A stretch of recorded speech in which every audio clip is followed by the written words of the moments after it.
Lovely. So we've got Ireland represented here in the form of Limerick, the University of Limerick. Christel from Germany joining us. We're in a fairly cloudy Warwickshire at the moment. So I'm at Warwick University.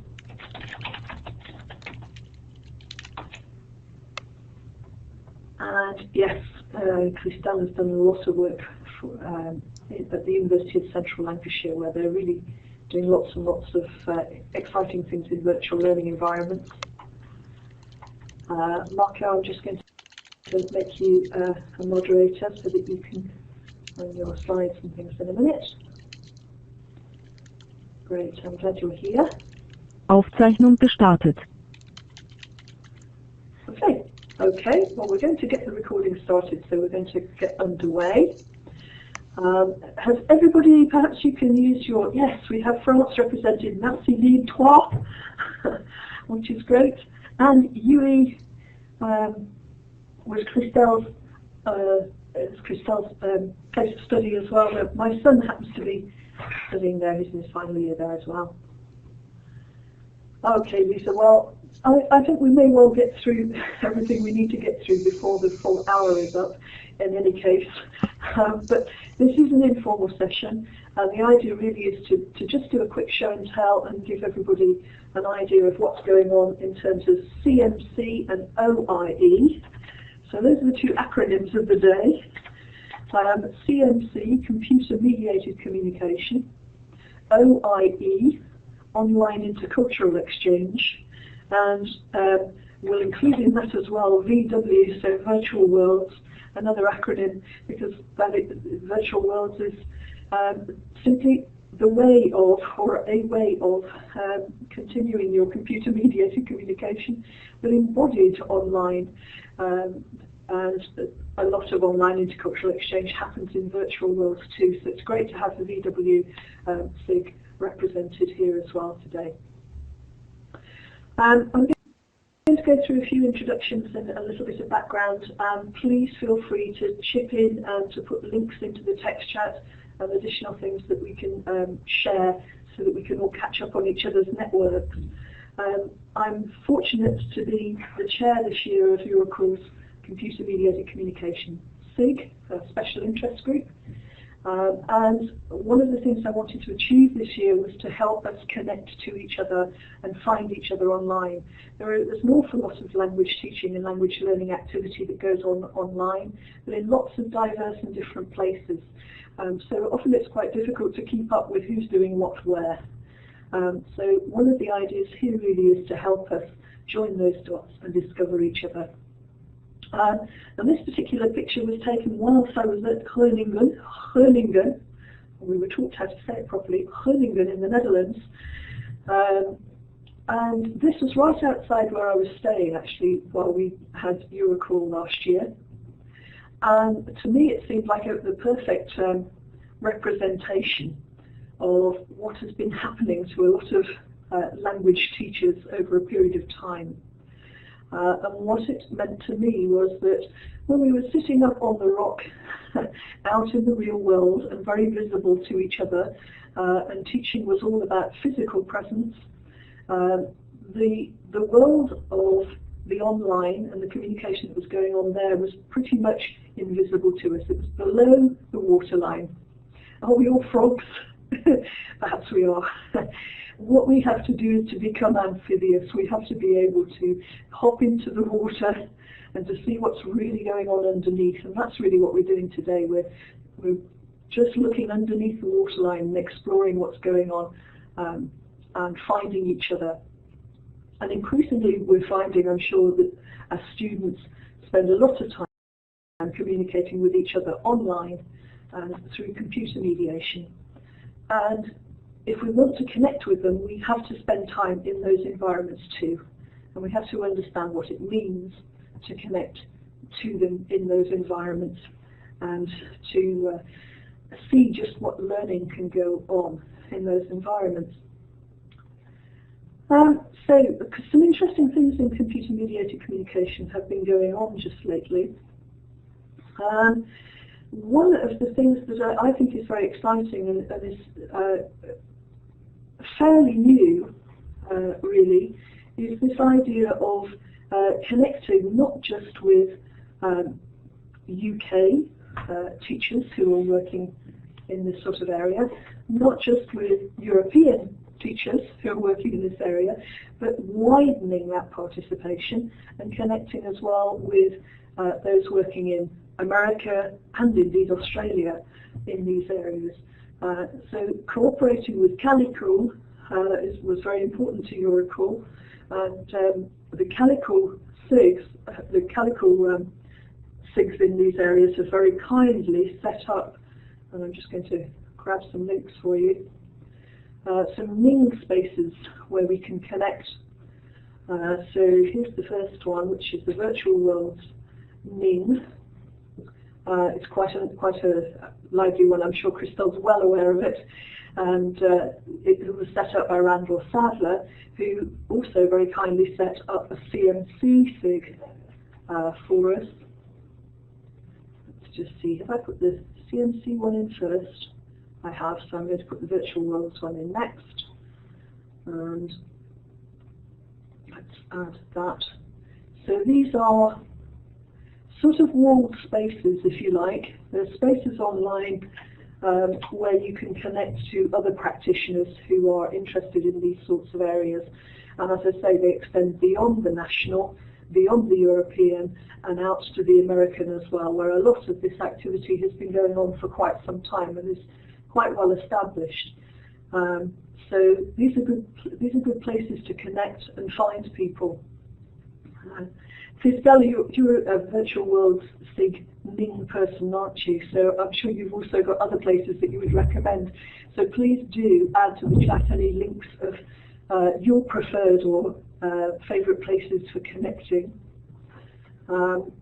These Nings are, as I say, they were set up, they're at the moment fairly small, they've been set up fairly recently, but it's really worth investigating them. And they do have that nice social aspect of, you know, it's not too scary to get involved and just to see what's happening and find people.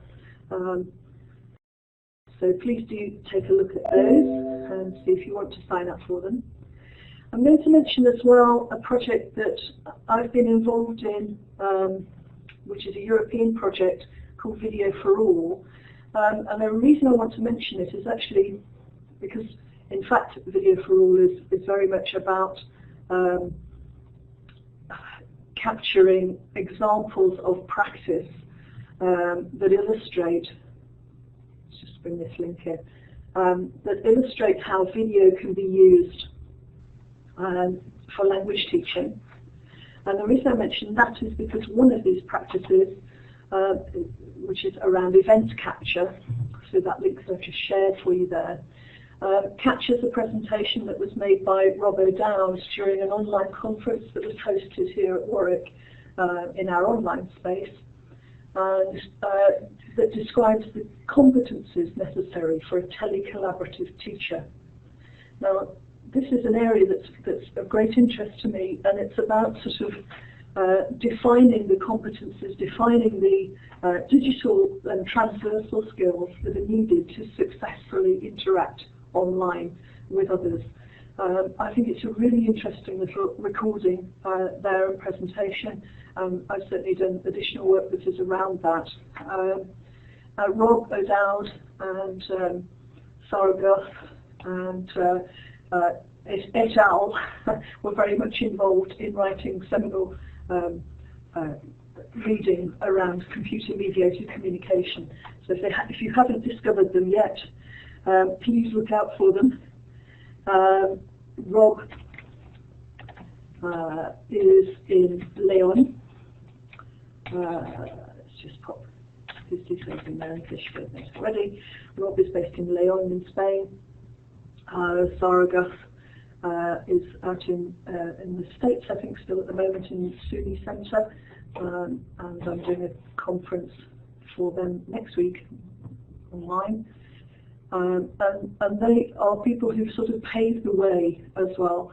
Francesca Helm as well, I must mention, who currently I believe is in Brighton. but all very, very important, particularly for their participation in a project called the Intent project. If you put Intent EU into Google, you'll find lots of information about that project and the outputs of it. Other news. There isn't a weather forecast at the end of this, but other news. Here we have some website examples of computer-mediated communication, which is the telecollaborative skills work that Rob did. Also, every week I do an update on CMC. So every week I sit down and check, scoop it, and add links to it. Let's just put that on there. So this is computer-mediated communication, Scoop It, that I maintain. And this is really all about making sure that the activity that's going on in so many different places is shared and captured. So I curate this information and try to make sure that people are aware of each other. You'd think it would be quite straightforward, but it isn't, because we're all active in lots of different places. So there's always interesting things going on, and that Scoop It just curates some of those things as and when I find them, with the idea really that we start to connect more effectively with each other. The Computer-Mediated Communication Special Interest Group is a Eurocall special interest group, and one of the things we did recently was to start a spreadsheet. So there's a link there to a Google spreadsheet. If you are teaching in higher education and you wish to connect with others doing computer-mediated communication research on online intercultural exchange, there's a spreadsheet there that you can add your professional social media links to. And if you use that, you'll be able to find ways of finding each other and increasing your network and discovering all sorts of interesting people and exciting things going on in computer-mediated communication. So the idea really is to start joining the dots, sharing the networks. So let's use that text chat whilst we've got it as well. So if you have perhaps your own website, or you have a YouTube channel or a blog, you have a Twitter handle, please pop those into the text chat, and then we can capture those, and we can make sure that we can find each other. Catherine and Marta, I'm ashamed to say I've only just found you on Twitter, but I'm delighted that I have, and I'm sure we'll keep in touch through Twitter as well. It's really exciting to have you all here today. So I'll put my Twitter handle in there. Let me lead by example. So Warwick language in there. So if you're having trouble with the text chat, just click on the box and make sure you click enter to make it appear. And I think just looking back in the text chat, it looks as though everybody's found it. You may have noticed that in this particular software as well, we have lots of emoticons here underneath your name. So if you hover up under your name, you can use the emoticons to give some feedback into the room. And you can give us a click. Thank you, Lisa.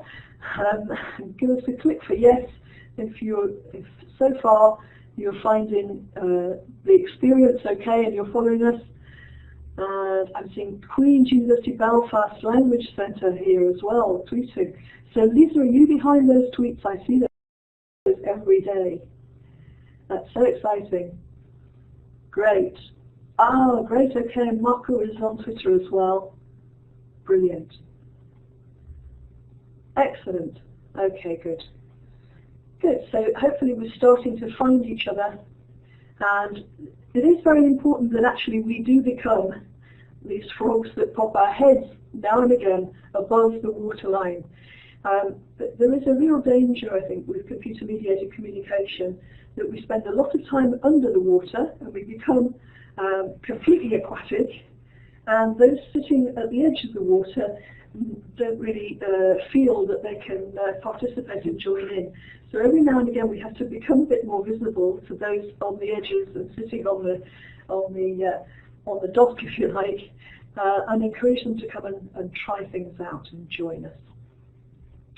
And we're going to start our session today with what I think is probably the most immersive of activities and hugely technically demanding, and that is the virtual world activity. So I'm just going to move to the first slide for Christel's session. Christel, you can move your slides on yourself if you like through that page explorer, or just let me know when you want me to move them, that's fine. And we're going to hear from Christel first and find out some more about CAMELOT. Yes, thank you. I'm Christel Schneider in real life. Can I just remind you to hit talk, Christel? Can you hear me talk? Can you hear me talk? Yes, perfect. Good. Thank you. I switched it off instead of switching it on. Very clever. So, good introduction. I'm Christel Schneider in real life and Letty Pinar in Second Life, and I'm happy to be here and present the EU-funded project CAMELOT. It's quite challenging to do that in 5 minutes, and you really gave me a fright, Teresa, when you said I should say or might say something about UE. I'd love to, but then it would take me another 10 minutes anyway. So, but this might raise your appetite for more information later at another stage.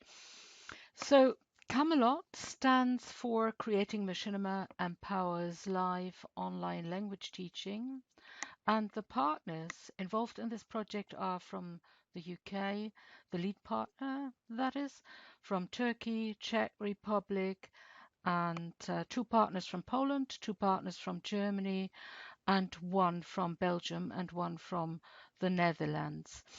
And I'm not a partner. I'm working as a research assistant for the project on behalf of the University of Central Lancashire, who is the coordinating partner in this project. The project, and the next slide, I just see, is that the next slide? Yeah, the project is about making machinima, creating machinima for language teaching and testing those machinima in the partners' countries. And, well, machinima is a word put together from machine and cinema and is used for films created with screen capture software. And I got actually involved with making machinima through Machinevo in 2013, and I couldn't even spell the word machinima correctly, but I've been really hooked ever since and have produced 150 machinima ever since, and yeah, it's really fantastic for language teaching. And I'm also teaching in World in Second Life. I teach German, and I make machinima with my students and use them as tool for the machinima as tool for feedback, and so the students look at the machinima and then do a role play that was filmed and so on. But coming further to machinima, to the CAMELOT project, the CAMELOT project aims to create and test machinima that are designed to promote language learning, intercultural exchange, and digital literacy skills among the participants. The machinima that have been or are produced will be stored in open access repositories, enabling language learners, instructors, and teacher trainers to use, reuse, and share them during the life cycle of the project, as well as in a sustainable way following its formal completion. And along with the language-related machinima, there will be guidelines about how to create them in immersive environments. And actually, a colleague of mine, Carol Rainbow, and I have written an ebook on how to create and use machinima. So the CAMELOT project will create an online community of practice around the machinima, promoting their benefits among broad cross-section of educational sectors and disseminate good practice via a range of academic and practitioner venues, including conferences, workshops, symposia, and a workshop like this here or an information setting. CAMELOT will also impact national policies in the area of language learning, intercultural communication and digital literacy, as I mentioned before, and raising awareness of creative and flexible forms of learning and the potential of immersive virtual environments to promote telecollaboration and networking between educators across the EU. So you see, it's exactly the aim this meeting here is aiming at. The video recordings aim to promote intercultural communication and opportunities for learners from different cultures to co-produce digital artifacts that can be shared and that can be reused. So stimulating rich and meaningful intercultural exchanges among language learners in the EU is one of the consequences of the networks CAMELOT is establishing at the moment. And so 2 more points. CAMELOT also aims to explore the role of visual communication techniques to support language conversation in relation to new digital environments that younger learners in particular utilize to great effect outside traditional learning environments. And then rather than merely focusing on the gaming experience with 3D environments, CAMELOT examines how they support genuine opportunities for structured communication and deep learning by allowing the learners to visit in-world environments they are discussing. And finally, CAMELOT also promotes teacher autonomy and professional development, promoting or prompting a reconsideration of the role of the instructors and how they provide a blended approach that facilitates and guides language learning rather than adopting an overly prescriptive approach. So, I mean, my time is up now. I spoke more than 5 minutes, I think, and I thank you for listening. This is my email if you want to connect, and if you want to become a network partner on the CAMELOT project, go to the website and check out to join the project. That was brilliant and perfectly timed, Christel. Thank you very much. And very inspiring. I think what we'll try and do is to have a few minutes when everybody's done their presentations as a little bit of a Q&A. So if you've got queries and questions that you want to come back on, hold that thought. I'm just going to put the CAMELOT URL there into the text chat for those people who want to come along. Let's check I've spelled that correctly. Yeah. Who want to come along and join and find out more. I know CAMELOT has a visible presence on Facebook as well, so there are lots of ways that you can connect and find out more. Catherine, you can probably see you're about to be coming up next, so I'll just move to your slide and check that we have you online and that you're ready to go. Hello? Great, lovely, thank you. Yeah, we've got you. So we're presenting with 2 people. So I'm Catherine and Marta is with me as well. And we're working working at the University of Limerick. And we're going to talk about a project that took place last semester, actually with the University of Leon, so with Roberta Dowd, linking students here at the University of Limerick learning Spanish with students of English in Spain.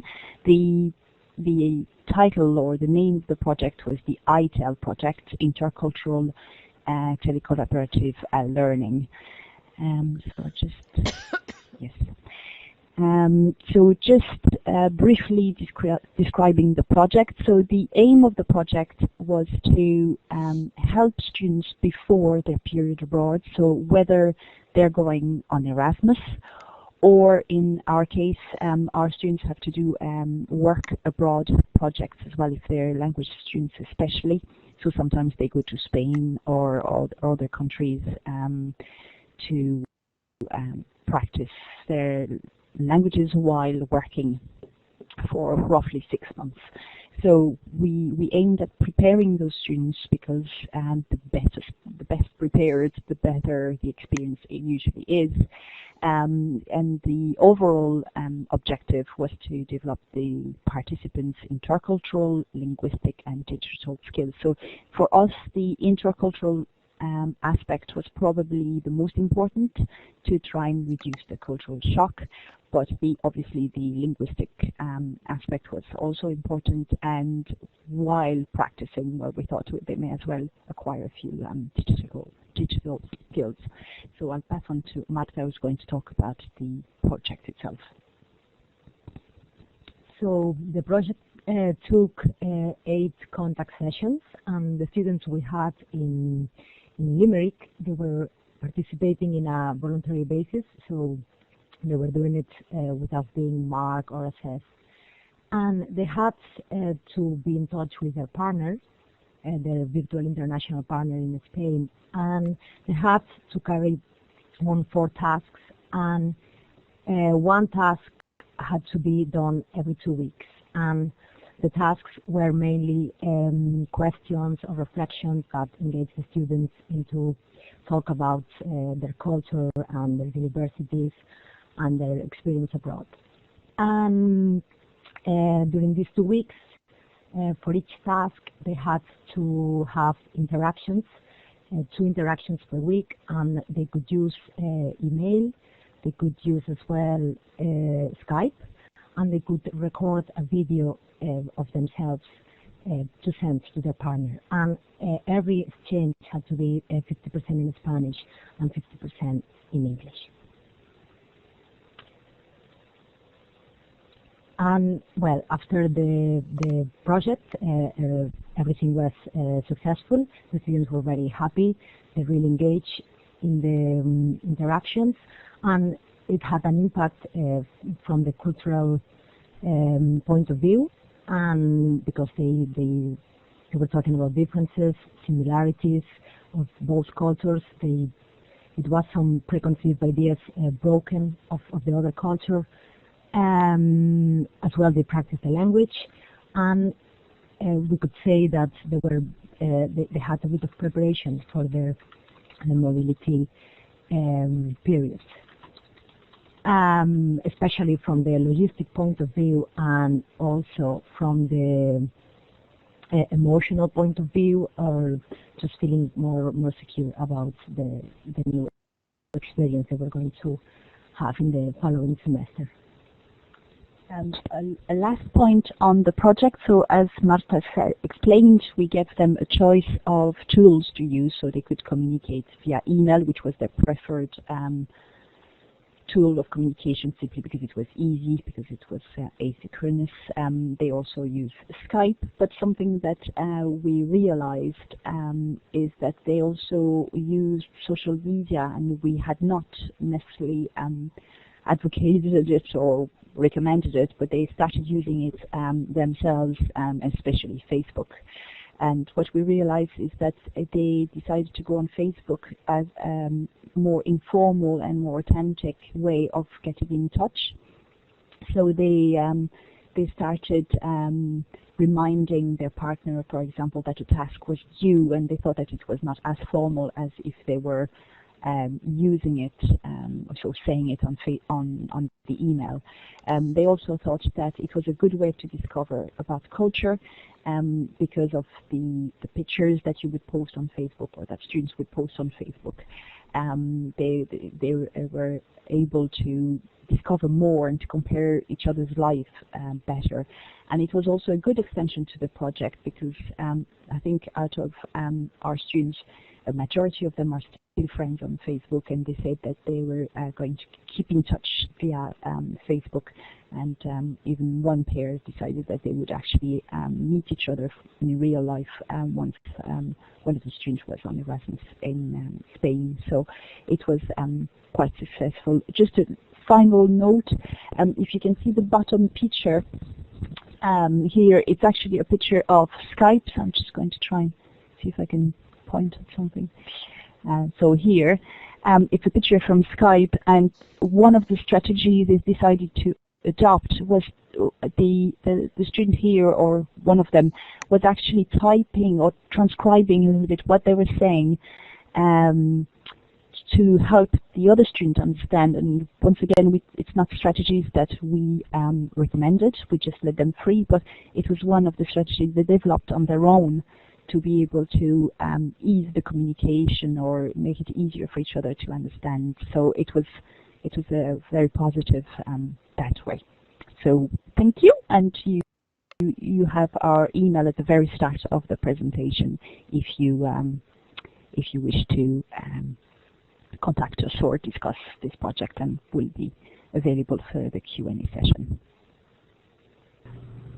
Thank you, Catherine and Marta. That was lovely. The last time we met, we were sat in a very pleasant restaurant in Southampton, and it's lovely to actually get a chance to listen to you talking about your work. And everybody's been so professional, we're all working exactly to time. So thank you very much for that. Marco, I don't know if you have your PowerPoint slides, but if you do have them, sorry? No, I didn't prepare some PowerPoint slides. I think for 5 minutes I will just talk.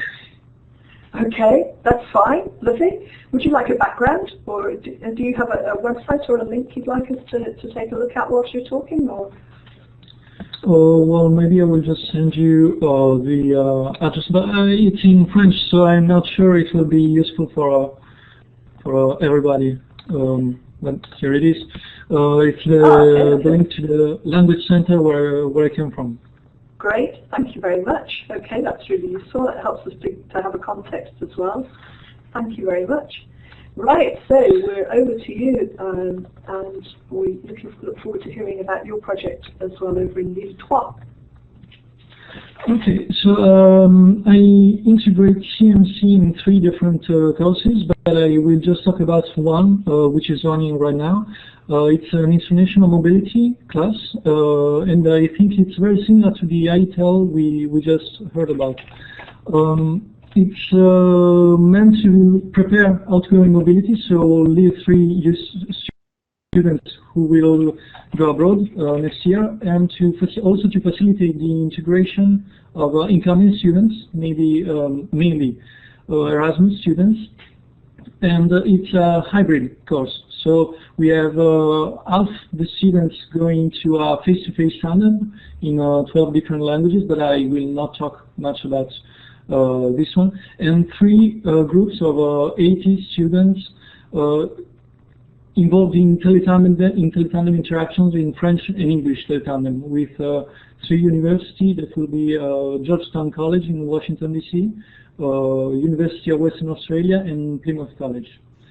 So the main pedagogical objective of this project is to develop intercultural communicative competence, as it is defined by Michael Byram, and more particularly to shift from development in terms of knowledge only to a development in terms also of interpreting skills. So I think Michael Byram wrote about savoir-apprendre and savoir-faire. It's a 10 weeks project, which starts with a meeting to explain to students how it works. Then each student goes into an individual counseling session it's a needs analysis individual session where students discover what are their learning profiles, and they also establish pedagogical objectives for themselves. Then they have 6 activities of 1 hour and a half each, more or less. They are Skype activities, which is and they talk half the time in one language and half the time in the other. So it's really the Teletandem approach.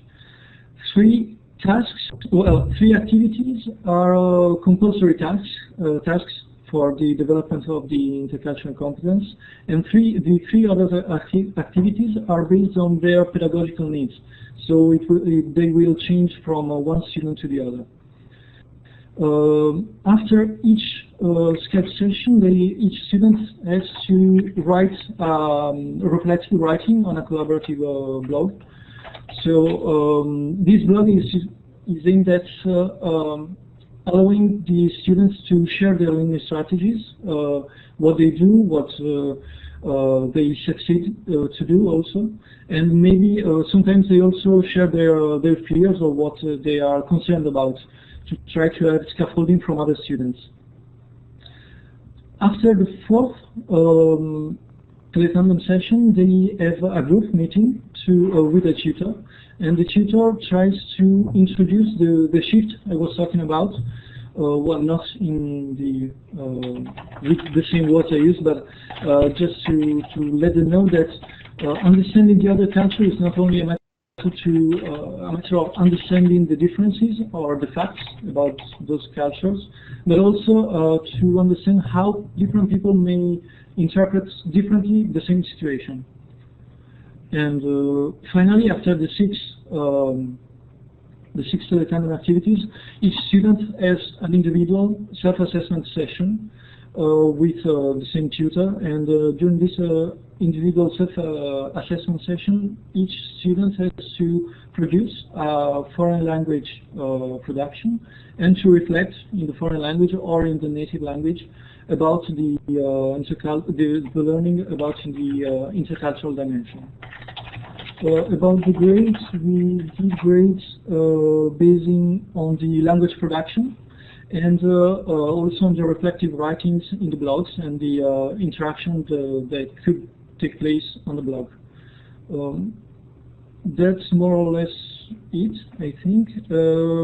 It was interesting to hear that from the ITEL project that students also use social media, and that's the case for us too, because some of them are in contact with Facebook, others with WhatsApp. And even if it's not really integrated into the project, it shows that well, students kind of decide their own ways to come in contact. So thank you for your attention, and see you soon. Thank you very much, Marco. That was another very interesting project, and it's good. Just really shows how valuable it is to have these sort of short, informal opportunities to meet up.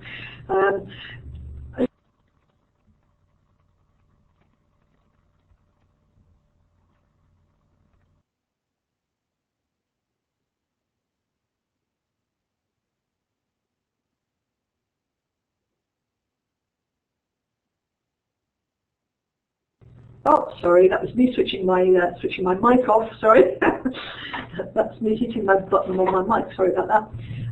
So I've just shared a link to Unicollaboration.eu. Unicollaboration is one of the outputs of the Intent project.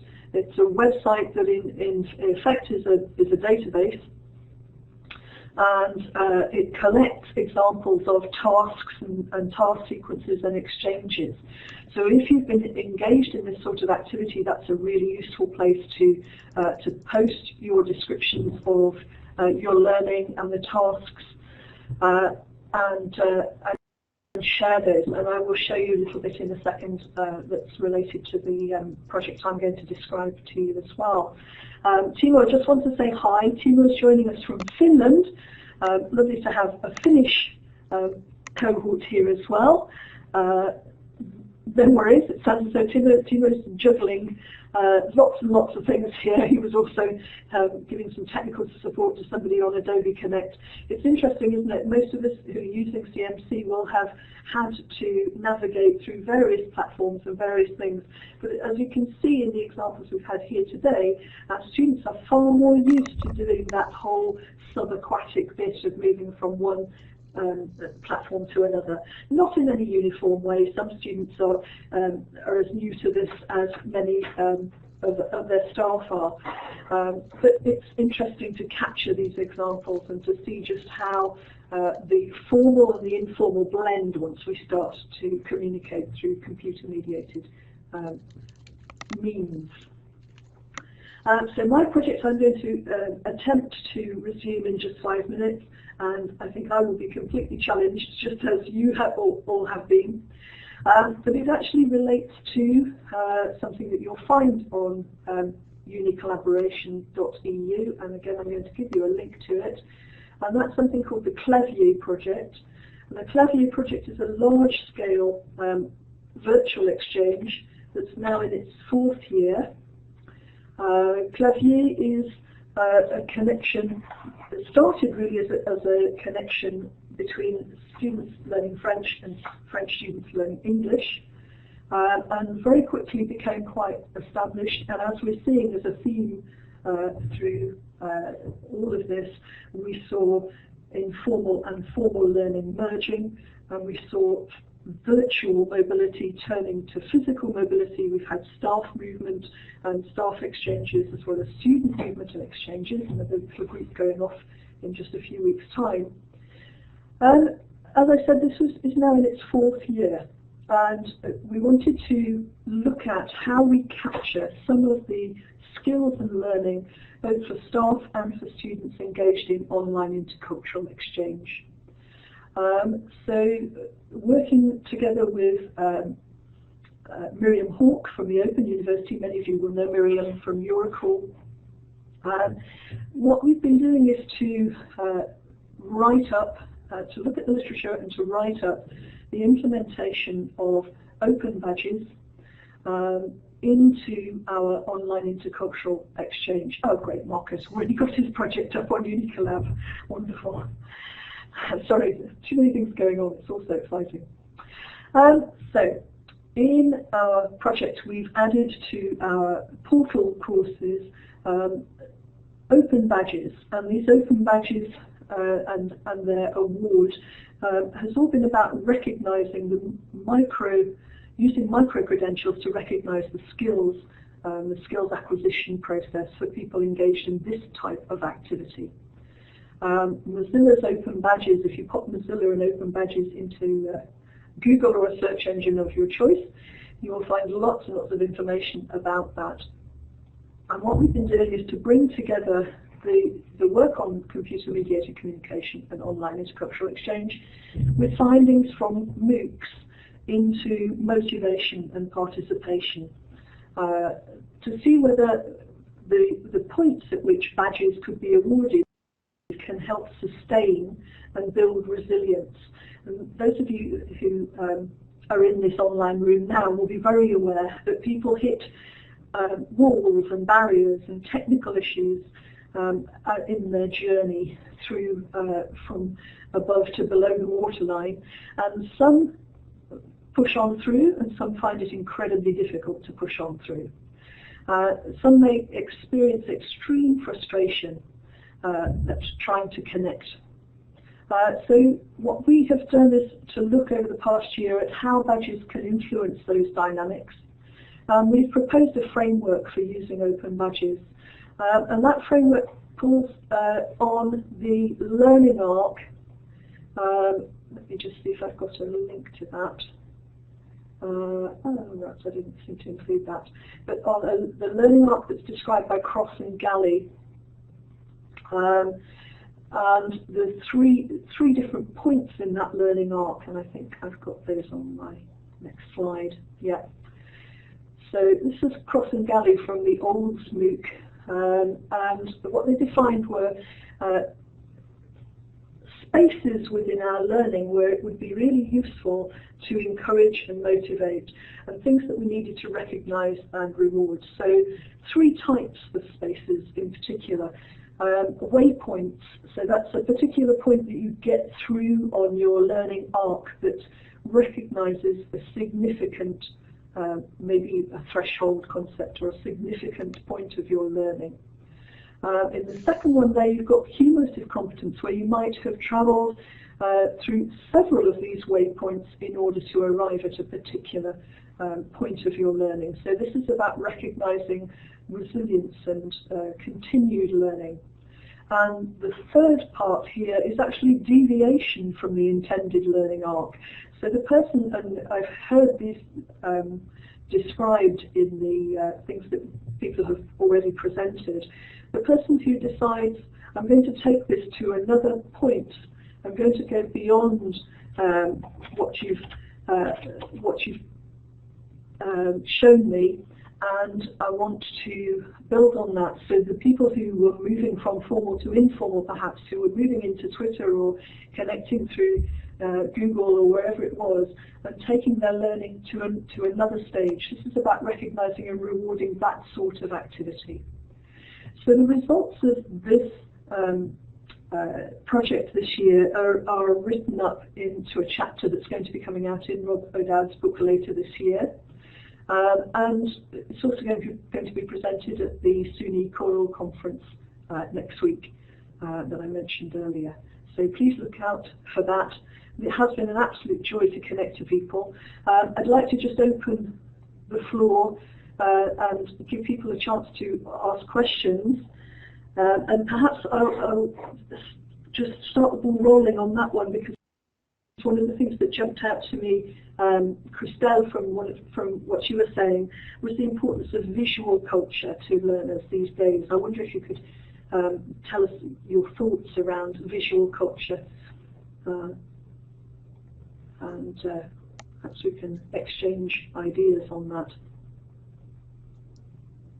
Well, it was quite interesting that I talked in an interview to Liz Falconer, and she said, you know, that visuals can say more than 1 billion of words. And I mean, of course, it depends on the type of learner, naturally, but in virtual worlds, you know, everything is visual, and the learning people do, it's all part of you know, getting the visuals into their system. It's not like sitting in a brick and wall classroom where you need to grab the visuals from outside and present them via videos or something, but in virtual worlds it's in there. And this is, I think, an interesting aspect. Is that I agree. Yes, yeah. I couldn't agree more. We do live in a very visual age, don't we? And certainly when we look at communication, we know that over 70%, I think it's probably even as high as 80%, some people put it at, of our communication is visual. Mm-hmm. And yeah, just because we're online, let me add we don't become less visual. Yeah, let me just add one more thing. At Eurocall, there was a colleague from the UK, Helen Myers. I don't know if you know her or talk to her, but she is teaching secondary school children, and she says that sometimes it is very difficult to explain something with words. So what she does is she makes a quick machinima and shows it to her students just to explain a grammar point or something, and it's much clearer. So I thought that I just wanted to add that. Yes, I think that's another very important point. Yes, I do know Helen very well, and the work that she's been doing in Second Life as well. It's very immersive, and you know, I think of environments such as Minecraft as well.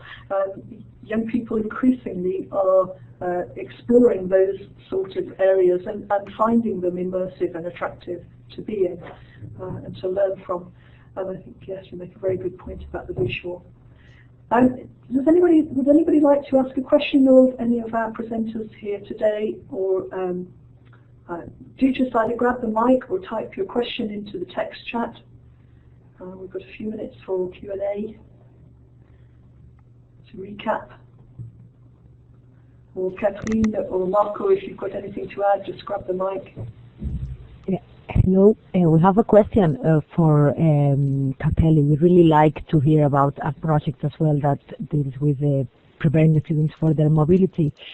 I think he mentioned that the students were doing the exchanges with American universities, so we're wondering where are the students going on their mobility programs? Okay. I will try to answer. Usually, when we match students, we try to put them in contact with people in the geographical region where they want to go. Even if when we start the project, we don't already know where they will go. So. The students who are put in touch with Washington students are students who want to go on North America.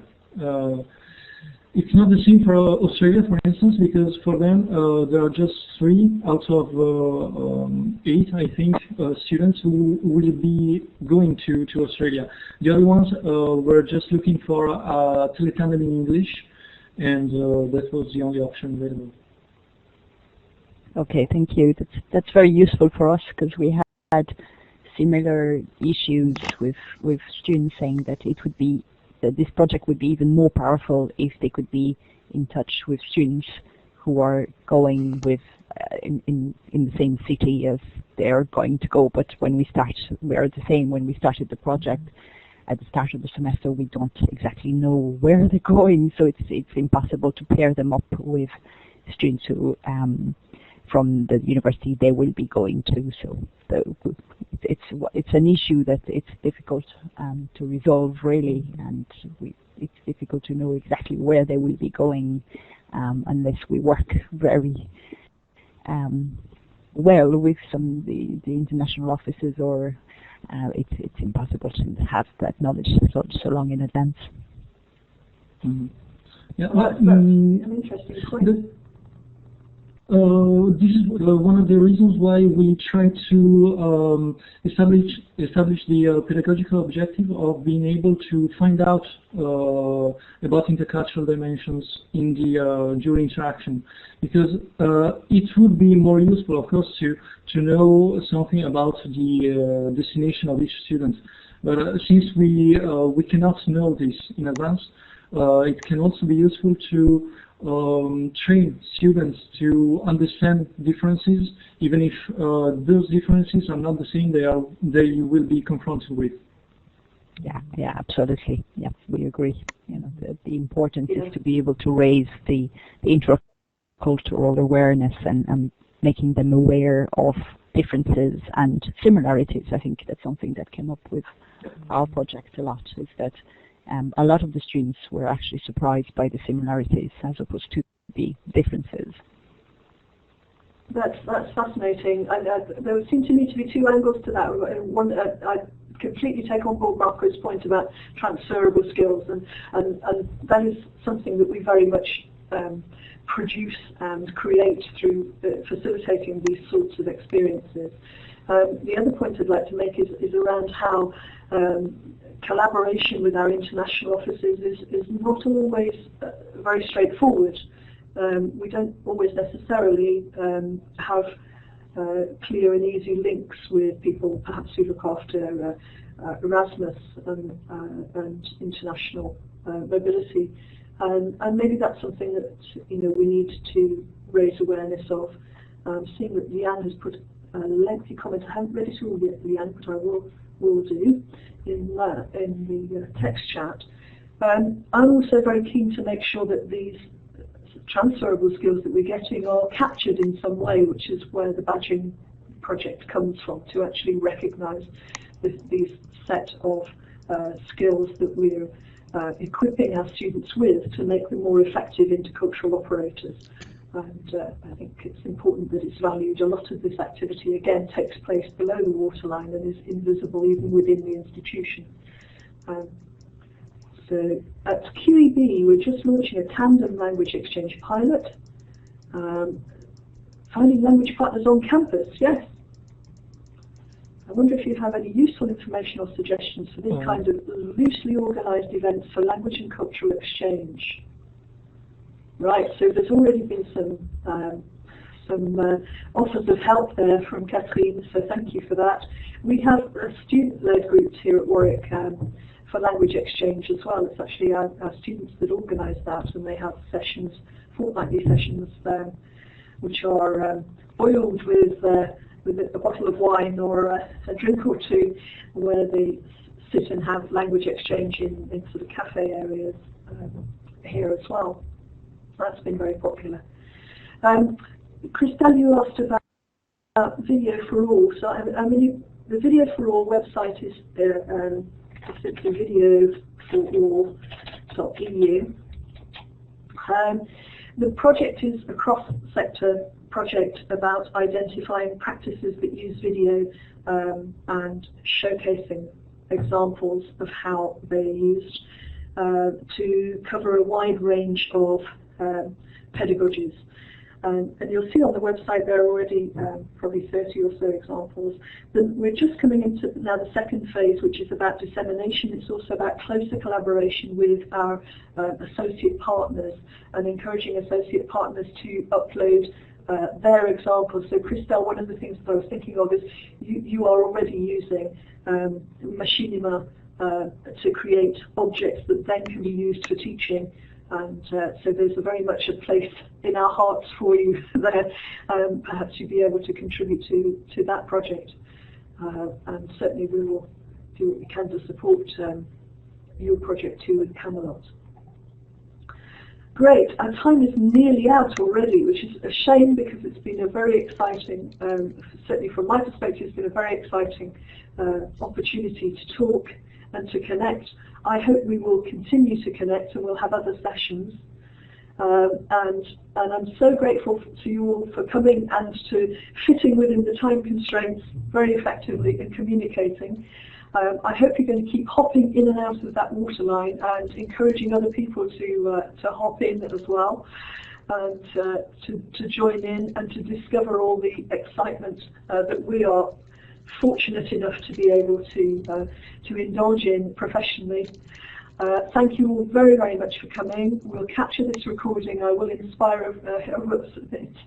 reading text chat at the same time. I will send the link to the recording as soon as that's prepared out to everybody. Do feel free to disseminate it. And I want to encourage you, if you haven't done so already, to make sure your projects are visible on Telecollaboration.eu and write things up and get them into the Eurocall journal or researchpublishing.net. Make sure that you share that information. The GIST mail listserv as well, if you're on there, that's how we can continue to circulate this information and to grow this community. Thank you all so much. I hope you've had fun. I hope you found out something new and you've exchanged email addresses and Twitter handles in the text chat there. Thank you all so much for coming. I'm going to give you a wave. Take care. Thank you all very much. Aufzeichnung angehalten.